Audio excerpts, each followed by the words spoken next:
1992ರಿಂದ ಇವತ್ತಿನ ತನಕ ಪಾರ್ಟಿಯಲ್ಲಿ ಯಾವತ್ತೂ ಕೂಡ ಯಾರ ಹತ್ರ ಕೂಡ ಒಂದು ಬೆರಳು ತೋರಿಸ್ಕೊಳ್ದಲೆ ಪಾರ್ಟಿ ಸಂಘಟನೆಯಲ್ಲಿ, ಪಾರ್ಟಿ ಸಮಾವೇಶಗಳಲ್ಲಿ, ಚುನಾವಣೆಗಳಲ್ಲಿ, ಸಂಘಟನೆಗಳಲ್ಲಿ, ಹೋರಾಟದಲ್ಲಿ ಅತ್ಯಂತ ಸಕ್ರಿಯವಾಗಿ ಪಕ್ಷ ಕಟ್ಟುವಂಥ ಕೆಲಸವನ್ನು ನಾನು ಮಾಡಿದ್ದೇನೆ. ಇಡೀ ಸಾಮಾನ್ಯ ಜನರಿಗೆ ಗೊತ್ತಿದೆ, ಎಲ್ಲ ರಾಜಕೀಯ ವಲಯದಲ್ಲಿ ಗೊತ್ತಿದೆ ಯಾವ ರೀತಿ ಹಿಂದೆ ನಾವು ಯಡಿಯೂರಪ್ಪನವ್ರ ಜೊತೆ ಸೇರಿ ಪಕ್ಷವನ್ನ ಇಡೀ ರಾಜ್ಯಾದ್ಯಂತ ಪ್ರವಾಸ ಮಾಡಿ ಪ್ರತಿ ಹೋಬಳಿಯಲ್ಲಿ, ಪ್ರತಿ ತಾಲೂಕಾ ಮಟ್ಟದಲ್ಲಿ, ಜಿಲ್ಲಾ ಮಟ್ಟದಲ್ಲಿ ಹಿಂದೆ ಪಕ್ಷವನ್ನು ಸಂಘಟನೆ ಮಾಡಿ ಯಡಿಯೂರಪ್ಪನವರ ಹೋರಾಟದಿಂದ ನಾವು ಅಧಿಕಾರಕ್ಕೆ ಬಂದ್ವಿ. ಬಂದ ಮೇಲೆ ಕಳೆದ 6 ತಿಂಗಳ ಹಿಂದೆ ತನಕ ಯಾವತ್ತೂ ಕೂಡ ಯಾರೂ ಕೂಡ ನನ್ನ ಮೇಲೆ ಹೇಳುವಂತ ಸಂದರ್ಭ ಪ್ರಮೇಯ ಬಂದಿರಲಿಲ್ಲ. ಕಳೆದ 6 ತಿಂಗಳು 1 ವರ್ಷದಿಂದ ಸನ್ಮಾನ್ಯ ಯತ್ನಾಳ್ ಅವರು ಯಡಿಯೂರಪ್ಪನವರನ್ನ ಹೀನಾಯವಾಗಿ ಮಾತಾಡಕ್ಕೆ ಶುರು ಮಾಡಿದಾಗ, ಹೈಕಮಾಂಡ್ ನೇಮಕ ಮಾಡಿದಂತ ಅಧ್ಯಕ್ಷರನ್ನ ಅಪಮಾನ ಮಾಡಿದಾಗ, ಕೆಲವರನ್ನ ಗುಂಪು ಕಟ್ಕೊಂಡು ಆ ಗುಂಪಿನವರೆಲ್ಲ ಹೈಕಮಾಂಡ್ ವಿರುದ್ಧವೇ ಅವರು ಕೆಲಸ ಮಾಡಿದ್ದಾರೆ. ನಾವೆಲ್ಲ ಹೈಕಮಾಂಡ್ ವಿರುದ್ಧ ಕೆಲಸ ಮಾಡಿರೋರು. ನಾವು ಹೈಕಮಾಂಡ್ ಯಾರು ನೇಮಕ ಮಾಡಿದ್ರು ಆ ಅಧ್ಯಕ್ಷರ ಪರವಾಗಿ ನಾವು ಮಾತಾಡಿದ್ವಿ. ನಾವು ಯಾರು ಪಕ್ಷ ವಿರೋಧಿ ಚಟುವಟಿಕೆ ಮಾಡ್ತಾ ಇದ್ರಿ ಅವ್ರ ಬಗ್ಗೆ ಮಾತಾಡಿದ್ವಿ, ಪಕ್ಷದ ಬಲವರ್ಧನೆಗಾಗಿ ಮಾತಾಡಿದ್ವಿ. ಪ್ರೋ ಪಾರ್ಟಿ ಆಕ್ಟಿವಿಟಿ ನಮ್ಮದು, ಆಂಟಿ ಪಾರ್ಟಿ ಆಕ್ಟಿವಿಟೀಸ್ ಅಲ್ಲ. ನಾವು ಹಿಂದೆ ಒಂದು 2 ನಿಮಿಷ ನಮ್ಮ ವಿಚಾರ ಹೇಳ್ತೇನೆ. ಹಿಂದೆ 1993ರಲ್ಲಿ ಸ್ಲಮ್ ಸಮಾವೇಶ ಅಂತ ಮಾಡಿದ್ವಿ ನಾವು. ಬಿಜೆಪಿಯವರು ಸ್ಲಮ್ ಅಲ್ಲಿ ಕಾಲಿಡ್ತಾ ಇರಲಿಲ್ಲ. 1 ಲಕ್ಷ ಜನನ್ನ ಕರೆಸಿ ಅದ್ವಾನಿಯವರು ಬಂಗಾರು ಲಕ್ಷ್ಮಣ್ ಅವ್ರನ್ನ, ವೆಂಕಯ್ಯ ನಾಯ್ಡುನ ಕರೆಸಿ 1 ಲಕ್ಷ ಜನರ ಸಮಾವೇಶವನ್ನ ನಾವು ಮಾಡಿದ್ವಿ. ಅದಾದ ಮೇಲೆ ಬ್ಯಾಕ್ವರ್ಡ್ ಕ್ಲಾಸ್ ಸಮಾವೇಶವನ್ನ 4 ಲಕ್ಷ ಜನ ನನ್ನ ನೇತೃತ್ವದಲ್ಲಿ, ಹೆಮ್ಮೆಯಿಂದ ಹೇಳ್ತೀನಿ, ನನ್ನ ನೇತೃತ್ವದಲ್ಲಿ 4 ಲಕ್ಷ ಜನನ ಸೇರಿಸಿ ನಿತಿನ್ ಗಡ್ಕರಿ ಅವರು ಅಧ್ಯಕ್ಷರಾಗಿದ್ದರು. ಆ ಸಂದರ್ಭದಲ್ಲಿ ಆ ಸಮಾವೇಶವನ್ನ ನಮ್ಮ ಸ್ನೇಹಿತರ ಜೊತೆಗೂಡಿ ಎಲ್ಲರ ಸಹಾಯದಿಂದ ಅತ್ಯಂತ ಯಶಸ್ವಿಯಾಗಿ ಆ ಸಮಾವೇಶವನ್ನು ಮಾಡಿದ್ವಿ. ಯಡಿಯೂರಪ್ಪನವರು ರಾಯಚೂರಲ್ಲಿ ಸಮಾವೇಶ ಮಾಡಬೇಕು ರೈತರದ್ದು ಅಂದರು. ರಾಯಚೂರಲ್ಲಿ ಹೋಗಿ 2 ಲಕ್ಷ ಜನನ ಸೇರಿಸಿ ನಾವು ರೈತ ಸಮಾವೇಶ ಮಾಡಿದ್ವಿ. ನಾವೇ ಮುಂದೆ ನಿಂತ್ಕೊಂಡ್ವಿ.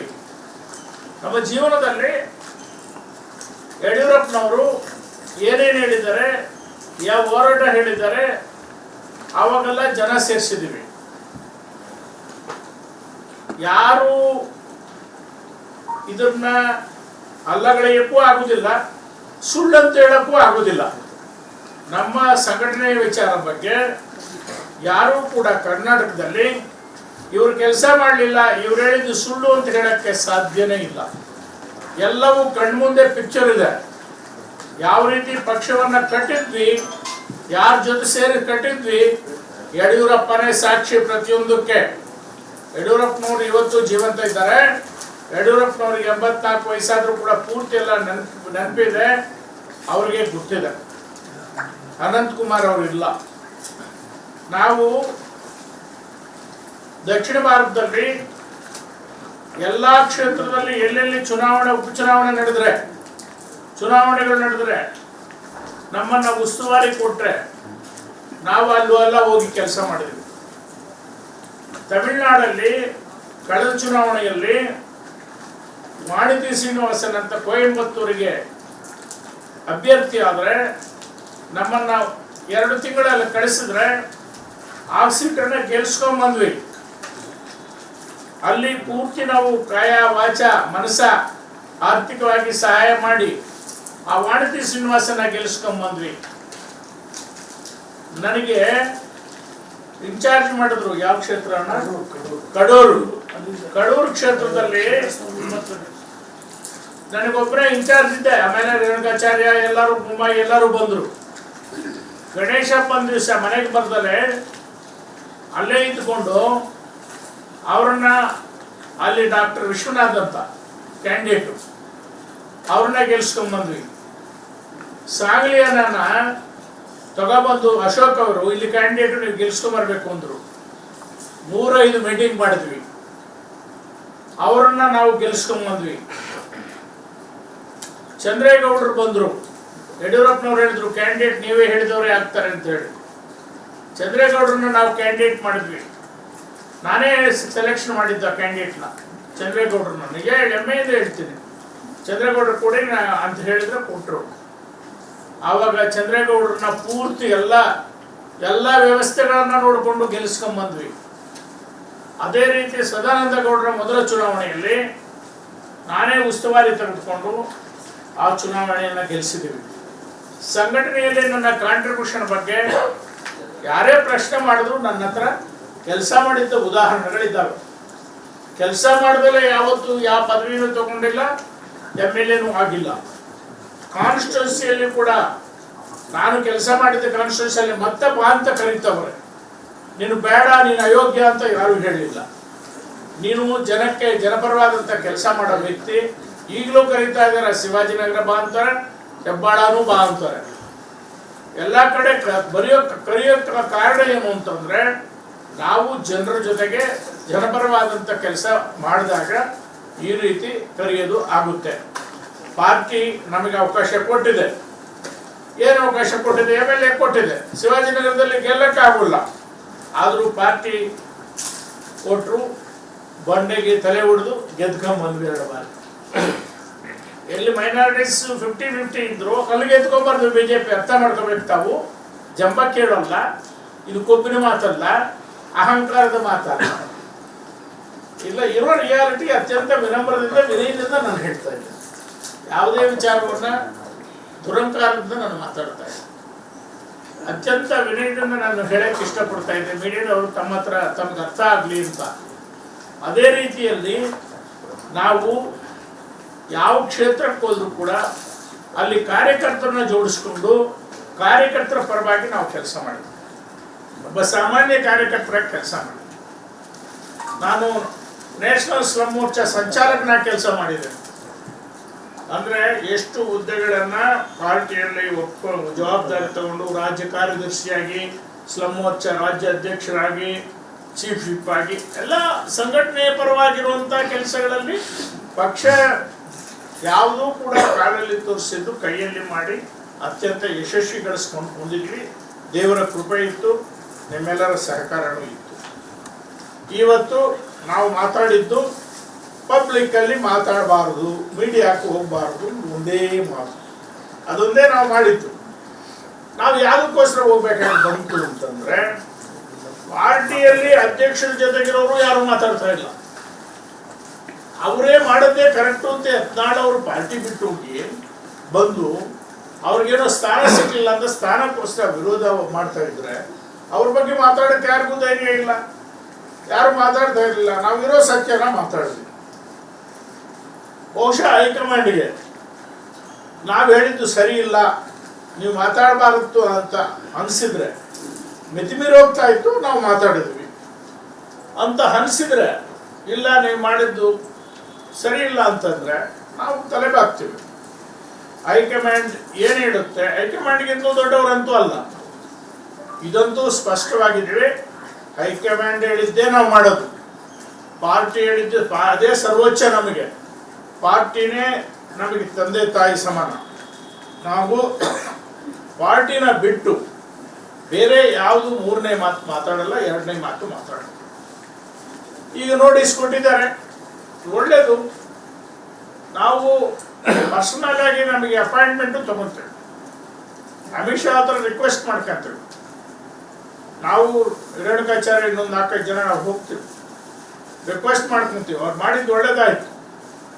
ನಾವು ವಿವರ ಕೊಡೋಕ್ಕೆ ನಮಗೊಂದು ಸದಾವಕಾಶ ಕಲ್ಪಿಸಿಕೊಟ್ಟಿದ್ದಾರೆ. ನಾವು ನಮ್ಮ ವಿಚಾರಗಳನ್ನು ಎಲ್ಲ ಅವ್ರ ಮುಂದೆ ಇಡ್ತೇವೆ. ಅವರು ಏನು ತೀರ್ಮಾನ ತಗೊಂತಾರೋ ಅವರಿಗೆ ನಾವು ಬದ್ಧರಾಗಿರ್ತೇವೆ. ಹಾಗಾಗಿ ಹೈಕಮಾಂಡ್ಗೆ ಮೀರಿ, ಹೈಕಮಾಂಡ್ಗೆ ವಿರುದ್ಧವಾಗಿ, ಪಾರ್ಟಿಗೆ ವಿರುದ್ಧವಾಗಿ, ಪಾರ್ಟಿ ಅಧ್ಯಕ್ಷರಿಗೆ ವಿರುದ್ಧವಾಗಿ ಯಾವುದೇ ಕಾರಣಕ್ಕೆ ಯಾವತ್ತೂ ಮಾತಾಡಿಲ್ಲ, ಮುಂದಕ್ಕೂ ಕೂಡ ಮಾತಾಡೋದಿಲ್ಲ. ಈ ಸ್ಪಷ್ಟನೆಯನ್ನು ತಮಗೆ ನೀಡ್ತಾ ಇದ್ದೀನಿ. ಈಗೇನು ತಮಗೆ ಹೇಳಿದ್ದೀನಿ, ಈ ಎಲ್ಲ ವಿಚಾರಗಳನ್ನು ಲಿಖಿತ ರೂಪದಲ್ಲಿ ಸನ್ಮಾನ್ಯ ಓಂ ಪಾಠಕ್ ಅವರಿಗೆ ನಾನು ನಾಳೆ ಅಥವಾ ನಾಡಿದ್ದು ನಾನು ಕಳಿಸ್ಕೊಡ್ತೀನಿ. ಅವರಿಗೆ ಕರೆದ್ರೆ ಹೋಗ್ತೀವಿ. ಅಮಿತ್ ಶಾ ಜೊತೆಗೆ ಮಾತ್ರ ಮಾತಾಡೋಕ್ಕೆ ಟೈಮ್ ಕೇಳ್ತೀವಿ. ಅವ್ರು ಯಾವ ಟೈಮ್ ಕೇಳ್ತಾರೋ ಇವೆಲ್ಲ ವಿವರಗಳನ್ನು, ನಮ್ಮ ಕಾಂಟ್ರಿಬ್ಯೂಷನ್ ಏನು ಪಾರ್ಟಿಗೆ ಅಂತೇಳಿ ಎಲ್ಲ ವಿಚಾರಗಳನ್ನು ಅವರ ಗಮನಕ್ಕೆ ತರ್ತೇವೆ. ಅವರಿಗೆ ಸದ್ಯದಲ್ಲೇ ಅವ್ರಿಗೂ ಕೂಡ ಬೈ ಚಾನ್ಸ್ ಅಪಾಯಿಂಟ್ಮೆಂಟ್ ಸಿಗದೆ ಇದ್ರೆ ಅವ್ರಿಗೂ ಕೂಡ ಕಾಗದ ಬರೀತೀವಿ. ನಾನು ವ್ಯಕ್ತಿಗತವಂತೂ ಕಾಗದ ಬರೀತೀನಿ. ನಾನು 100ಕ್ಕೆ 100 ಪಾಲು ನಾವೇನು ಮಾಡಿದ್ವಿ ಅನ್ನೋದು ನಮ್ಗೆ ಅವ್ರಿಗೆ ಗೊತ್ತಿರಲ್ಲ. ಯಾರೋ ಒಬ್ರು 4 ಜನ ಹಿಂದ್ಗಡೆ ಹೇಳೋರ ಮಾತು ಕೇಳೇ ರುಚಿ ಅನ್ನಿಸ್ತದೆ. ನಾವೇನು ಮಾತಾಡಲ್ಲ ಹೆಚ್ಚಿಗೆ. ಹೈಕಮಾಂಡ್ ಹೇಳಿದ್ದಕ್ಕೆ ನಾವು ಭದ್ರಾಗಿರ್ತೀವಿ, ಅದಕ್ಕೆ ಉತ್ತರನೂ ಕೊಡ್ತೀವಿ. ತಪ್ಪು ಮಾಹಿತಿ ಕೊಟ್ಟಿದ್ದಕ್ಕೆ ಇಷ್ಟೆಲ್ಲ ಆಗಿರೋದು. ಕಾಂಟ್ರಿಬ್ಯೂಟ್ ಮಾಡಿರೋರು ಇಷ್ಟು, ಕುಮಾರ್ ಬಂಗಾರಪ್ಪ ಎಷ್ಟು ದಿವಸ ಆಯಿತು, ರಮೇಶ್ ಜಾರಕಿಹೊಳಿ ಎಷ್ಟು ದಿವಸ ಆಯಿತು ಪಾರ್ಟಿಗೆ ಬಂದು, ಅವ್ರ ಕಾಂಟ್ರಿಬ್ಯೂಷನ್ ಏನು ಎಲ್ಲನೂ ಕೇಳಲಿ, ಎಲ್ಲರನ್ನೂ ಕೂರಿಸಿ ಕೇಳಲಿ. ಯಾರ್ಯಾರ ಕಾಂಟ್ರಿಬ್ಯೂಷನ್ ಏನಿದೆ, ಬಸವನಗೌಡ ಯತ್ನಾಳ್ ಕಾಂಟ್ರಿಬ್ಯೂಷನ್ ಏನಿದೆ ಪಾರ್ಟಿಗೆ ಬಂದು ಹೇಳಲಿ. ಎಲ್ಲರೂ ನಮ್ಮ ಮುಂದೆ ನಾವು ಕೂತ್ಕೊಂತೀವಿ. ಅವರು ನಮ್ಮನ್ನು ಕರೀಲಿ, ನಾವು ಉತ್ತರ ಕೊಡ್ತೀವಿ. ಕರೆದೇ ಇದ್ರೆ ಯಾರ ಉತ್ತರ ಕೊಡ್ಲಿ? ನಮ್ಗೆ ಲೆಟರ್ ಕಳಿಸಿದ್ರೆ ಉತ್ತರ ಕೊಡ್ತೀವಿ ಅಷ್ಟೇ. ನಾವಂತೂ ಅಮಿತ್ ಶಾ ಜೊತೆಗೆ ಮಾತಾಡೋಕ್ಕೆ ವಿಶೇಷವಾದಂಥ ಪ್ರಯತ್ನವನ್ನು ಮಾಡಿ ಹೋಗಿ ಮಾತಾಡ್ಕೊಂಡು ಬರ್ತೀವಿ. ಅಂದ್ರೆ ತಾವಿಗೆ ಹೇಳಿದ್ರೆ, ಅಂದ್ರೆ ಯಾರದ್ದೋ ಮಾತನ್ನ ಕೇಳಿ ನಮಗೆ ನೋಟಿಸ್ ಇಶ್ಯೂ ಆಗಿದೆ ಅಂತ ಹೇಳಿ, ನೀವು ಪಕ್ಷದ ನಿಷ್ಠಾವಂತ ಕಾರ್ಯಕರ್ತರ ಜೊತೆ, ರಾಜ್ಯಾಧ್ಯಕ್ಷರ ಜೊತೆ ಗುರುತಿಸಿಕೊಂಡವರು ಯಡಿಯೂರಪ್ಪನವರು ಬಣದವರು, ಸೊ ನಿಮಗೆ ನೋಟಿಸ್ ಅನ್ನ ಈ ರೀತಿ ಮಾಡ್ತಾರೆ ಅಂತಂದ್ರೆ ಹೈಕಮಾಂಡ್ ವಲಯದಲ್ಲಿ ಈಗಿರುವ ರಾಜ್ಯಾಧ್ಯಕ್ಷರ ಮತ್ತು ಯಡಿಯೂರಪ್ಪನವರ ಪ್ರಭಾವ ಕಮ್ಮಿ ಆಯಿತು, ಅಥವಾ ಆ ತಂಡದ ಭಿನ್ನ ಚಟುವಟಿಕೆ ಬಲ ಜಾಸ್ತಿ ಆಯಿತು? ಅದ್ರ ಬಗ್ಗೆ ನಾವೇನು ಮಾತಾಡೋದಿಲ್ಲ. ಅವ್ರು ನೋಟಿಸ್ ಕೊಟ್ಟಿದ್ದಾರೆ, ನಾವು ಅದಕ್ಕೆ ಉತ್ತರ ಕೊಡ್ತೀವಿ. ನಾವು ಬಣ ಅಲ್ಲ, ಪಕ್ಷದ ಪರವಾಗಿ ಕೆಲಸ. ನಾವು ಬಿಜೆಪಿ ಪರವಾಗಿ, ನಾನು ಇಷ್ಟೊತ್ತು ಹೇಳಿದ್ರು ಬಣ ಅಂತ ಬಣ್ಣ ಕಟ್ತಿರಲ್ಲ ನೀವು. ನಾವು ಹೈಕಮಾಂಡ್ ನೇಮಕ ಮಾಡಿರುವಂತ ಅಧ್ಯಕ್ಷರ ಪರವಾಗಿರುವಂತ ಪಾರ್ಟಿ ಪರವಾಗಿದ್ದೇವೆ. ಡೋಂಟ್ ನಮ್ಮನ್ನ ಇದು ಮಾಡಬೇಡಿ, ಭಿನ್ನಮತೀಯರು ಅಂತ ಹೇಳ್ಬಿಟ್ಟು ನಮ್ಮನ್ನು ಚಟುವಟಿಕೆಗೆ ನಾವು ತೊಡಗಿಸ್ಬೇಡಿ. ನಮ್ಮನ್ನು ಬಣ ಅಂತ ಹೇಳಿ ಬಣ ಮಾಡಬೇಡಿ. ನಾವು ಪಾರ್ಟಿ ಪರ ಇದ್ದೀವಿ. ಪಾರ್ಟಿನ ವಿಜೇಂದ್ರ ಯಾರು? ಹೈಕಮಾಂಡ್ ನೇಮಕ ಮಾಡಿರುವಂತ ಅಧ್ಯಕ್ಷ, ಅವರೇ ಪಾರ್ಟಿ ಪರವಾಗಿದ್ದೀವಿ. ನಾವು ಪಾರ್ಟಿ ಪರವಾಗಿ ಹೇಳಿಕೆ ಕೊಟ್ಟಿದ್ದೀವಿ ಅಂತ ನಾವು ಅಂದ್ಕೊಂಡಿದ್ದೀವಿ. ಬಹುಶಃ ತಪ್ಪು ಅಂತ ಹೇಳಿದ್ರೆ ಅದನ್ನ ನಾವು ಒಪ್ಕೊಂತೀವಿ. ಇನ್ನು ಮುಂದೆ ಮಾಡೋದಿಲ್ಲ. ಅವ್ರೇನು ಹೇಳ್ತಾರೋ ಅವ್ರು ಹೇಳಿದ ಮಾತು ಪ್ರಕಾರ ನಾವು ನಡ್ಕೊಂತೀವಿ.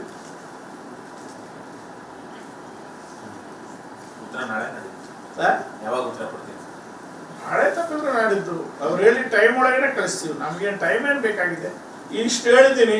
ಎಷ್ಟೊತ್ತಾಯ್ತು ಸರ್? ರೇಣುಕಾಚಾರ್ಯರಿಗೆ ಈಗ ಒಂದ್ಸರಿ ಕೊಟ್ಟಿದ್ರು, ಅದು ಸಾಮಾನ್ಯ ಕೊಡೋದು, ಅದು ಪ್ರಕ್ರಿಯೆ. ನಿಮ್ಗೆ ಯಾಕೆ ಕೊಟ್ಟರು ಅದು ಗೊತ್ತಿಲ್ಲ. ಅದು ಹೈಕಮಾಂಡೇ ಥಿಂಕ್ ಮಾಡಬೇಕು. ನನಗೆ ಕೊಟ್ಟಿದ್ದಕ್ಕೆ ಕಾರಣಗಳು ಅವರೇ ಯೋಚನೆ ಮಾಡಲಿ ಅಷ್ಟೇ, ನಾನೇನು ಹೇಳಲ್ಲ. ನನ್ನ ಕಾಂಟ್ರಿಬ್ಯೂಷನ್ ಪಾರ್ಟಿಗೆ ಏನಿದೆ ಅಂತೇಳಿ ಎಂಟೈರ್ ಕಾರ್ಯಕರ್ತರಿಗೂ ಗೊತ್ತಿದೆ, ಇಡೀ ಕರ್ನಾಟಕ ರಾಜ್ಯದ ಗೊತ್ತಿದೆ, ಮಾಧ್ಯಮಕ್ಕೂ ಗೊತ್ತಿದೆ, ಎಲ್ಲರಿಗೂ ಗೊತ್ತಿದೆ. ಏನು ಕೊಟ್ಟವರು? ಪುಣ್ಯಾತ್ಮರು ಕೊಟ್ಟವರು. ಸರ್, ಈಗ ಹೈಕಮಾಂಡ್ ಎಲ್ಲೋ ಕಡೆ ನ್ಯಾಯ ಕೊಟ್ಟಿದೆ ಅನಿಸ್ತಾ ಇಲ್ಲ ಸರ್? ಅವ್ರಿಗೂ ಇಬ್ಬರಿಗೆ ಕೊಟ್ಟಿದೆ, ನಿಮ್ಗೆ ಇಬ್ಬರಿಗೆ ಕೊಟ್ಟಿದೆ, ಪಕ್ಷ ವಿರೋಧಿ ಚಟುವಟಿಕೆಯಲ್ಲಿ ಭಾಗವಹಿಸಿದಂತ ಇಬ್ಬರಿಗೂ ಕೊಟ್ಟಿದೆ, ಬಟ್ 3 ಕಡೆಗೂ ಕೊಟ್ಟಿದೆ ಅಂತ. ನಾವೇನು ಮಾತಾಡಲ್ಲ, ಹೈಕಮಾಂಡ್ ಬಗ್ಗೆ ನಾವು ಮಾತಾಡೋದು ತಪ್ಪಾಗುತ್ತೆ. ಅದು ನ್ಯಾಯಗಳು ನಾವು ಮಾತಾಡಲ್ಲ. ಪಕ್ಷದ ವರಿಷ್ಠರು ತೀರ್ಮಾನನ ವಿರೋಧ ಮಾಡಲ್ಲ. ಆದರೆ ಯಾರು ಭಿನ್ನ ಮಧ್ಯ ಇರೋದಲ್ಲ, ಅವರು ಇಷ್ಟು ದಿವಸ ಬೆಳೆಯಕ್ಕೆ ಬಿಟ್ಟಿದ್ದು ಕಾರಣ ಅಷ್ಟೇ. ನಿಮ್ಮ ಸಹೋದ್ಯೋಗಿ ರೇಣುಕಾಚಾರ್ಯ ಹೇಳ್ತಾ ಇದ್ರು, ಪಕ್ಷದ ಕಿಮ್ಮತ್ತಿಂದನೇ ಈ ನೋಟಿಸ್ ಕೊಟ್ಟಿದ್ದಾರೆ ಹೈಕಮಾಂಡ್ ಅಂತ. ಕೆಲವು ಕುಮ್ಮಕ್ಕು ಕೆಲವರು ನೀವು ಅದನ್ನ ಹೇಳ್ತೀರಾ ಸರ್? ಬಗ್ಗೆ ನನ್ನ ಹತ್ರ ಮಾಹಿತಿ ಇಲ್ಲ. ಯಾರು ಕುಮ್ಮಕ್ ಕೊಟ್ಟಿದ್ದಾರೆ, ಯಾರು ಹೇಳ್ಕೊಟ್ಟಿದ್ದಾರೆ, ಯಾರು ಎಲ್ಲಿಂದ ಬಂದಿದೆ ಅಂತ ನನ್ನ ಹತ್ರ ಮಾಹಿತಿ ಇಲ್ಲ. ಸುಳ್ಳು ಹೇಳೋದು ಬೇಡ. ನನಗೆ ಪ್ರಶ್ನೆ ಕೊಡ್ತಾ ಇದ್ರಿ, ಇಷ್ಟು ಪಕ್ಷಕ್ಕೋಸ್ಕರ ಇಷ್ಟು ದುಡಿದಿದ್ರೆ 32 ವರ್ಷದಿಂದ ನನಗೆ ಯಾಕೆ ಕೊಟ್ರು ಅನ್ನೋದು ಪ್ರಶ್ನೆ ನನ್ನಲ್ಲೇ ನಾನು ಹಾಕ್ಕೊಂತ ಇದ್ದೀನಿ. ನಾನು ಏನು ತಪ್ಪು ಮಾಡಿದ್ದೀನಿ ಅಂತ. ಏನು ಅವ್ರು ಪಕ್ಷದ ವಿರುದ್ಧ ಮಾತಾಡ್ತಾ ಇದ್ರು, ಅದನ್ನು ಮಾತಾಡಿದ್ರೆ ತಪ್ಪು ಅಂತಂದ್ರೆ ಆಯ್ತು, ಅದಕ್ಕೆ ತಲೆಬಾಗ್ತೀವಿ.